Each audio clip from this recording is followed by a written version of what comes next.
Hey, this is Aaron with Faith to Walk Ministries. Something that God has been dealing with my heart, and something that I want to share today is just a thought about the concept of out of sight, out of mind. In my life, there's been many relocations. I was in the military. I've been in ministry at different locations.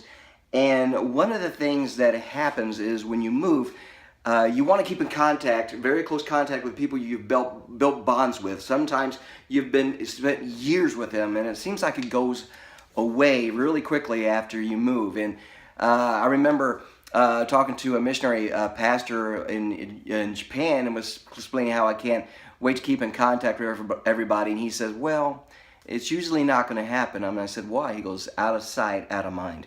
Well, I wanted to study the reason why that would happen and what causes that, and really it comes to a very selfish reason. It's really this: if there's nothing that somebody can benefit from you, there's no sense in keeping contact with you. If they can't benefit from you, there's no reason to keep contact with you. And a passage that rings true to this, and this happens with family, happens with friends, it happens in ministry partners. But look at, if you have a Bible, but Luke chapter 6, 32 through 36.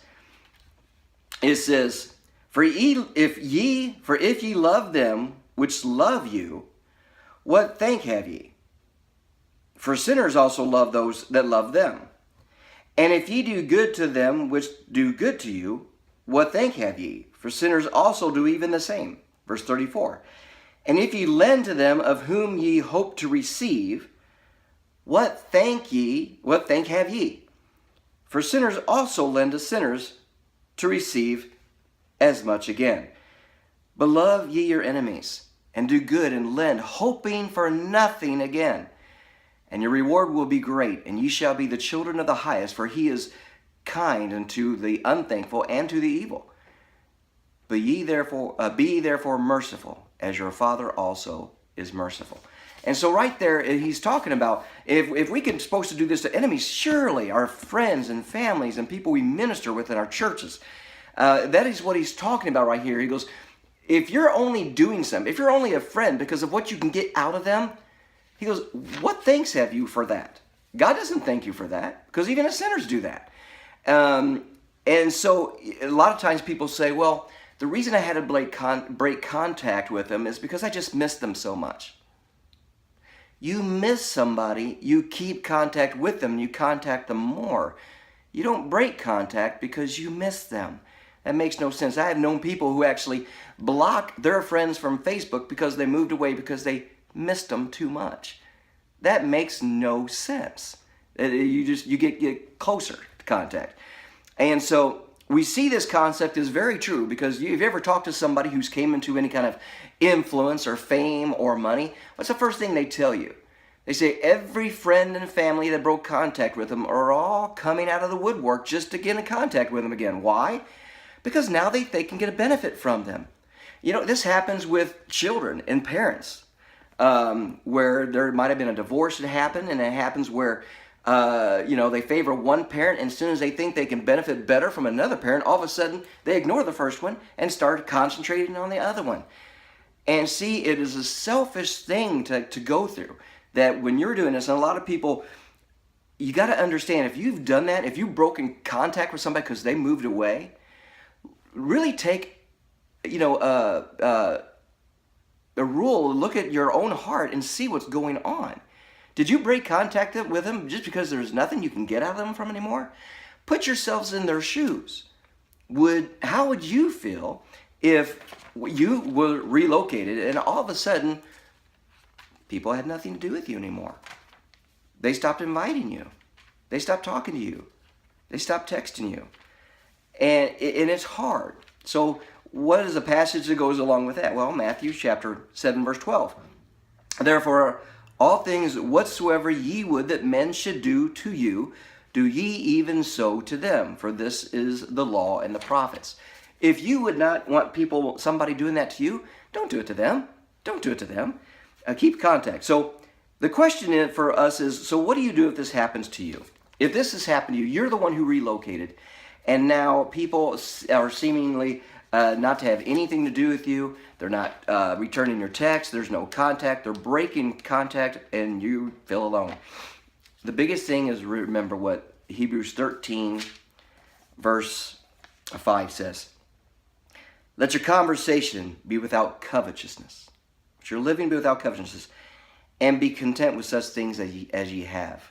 Now, you want your friends back, you want them close, but be content with what God's put in your life for now. And you can still pray for the other. Desire it, but be content with what God's put in your life now. Listen to what that says. Especially, He's in your life right now. It says, be content with such things as ye have, for He hath said, I will never leave thee, nor forsake thee. So if you're in that place, draw closer to Jesus and see that relationship with Christ bring joy into your heart and life like never before. Let that closeness just surpass anything that has happened in your life before in the past. Let it just flourish.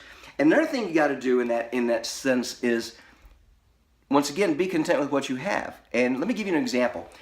I was a youth pastor one time, and I had a pretty good youth group. It was 18 to 20-something people. And one night, we had other things in the city going on, and people I felt like they just blew their youth group away. We had a really good night planned for them, and they blew it away just to do something else. And I had actually about 5 show that night, and I was kind of down, and I'm kind of complaining about it. And one young woman said this, and it cut me to the heart. I know you miss the others being here, but don't forget those of us who are here and want to participate. You see, I was making them feel unwanted because all they were seeing me was talking about how I missed the ones who weren't there, that I wasn't even thanking those who were there. So don't forget those who are close to you, who are still paying attention, who are loving you, supporting you. Let that be a foundation. Of course, Christ is the foundation, the solid rock, but let God use them as well to help you, to support you, even in the process of praying for things to be restored, because they will do that for you. Now, what happens if you're the other person, though, and you have done the wrong? You have ignored. You have shunned somebody. You are the one who has put them on the back burner. And maybe not even you. Maybe you and 2 or 3 other people, and maybe it's a whole group of people that have done it. Well, I encourage you, really look into what's going on in your heart. And here's what I encourage you to do. Philippians chapter 2, verse 3, let nothing be done through strife or vainglory, but in lowliness of mind, let each esteem other better than themselves.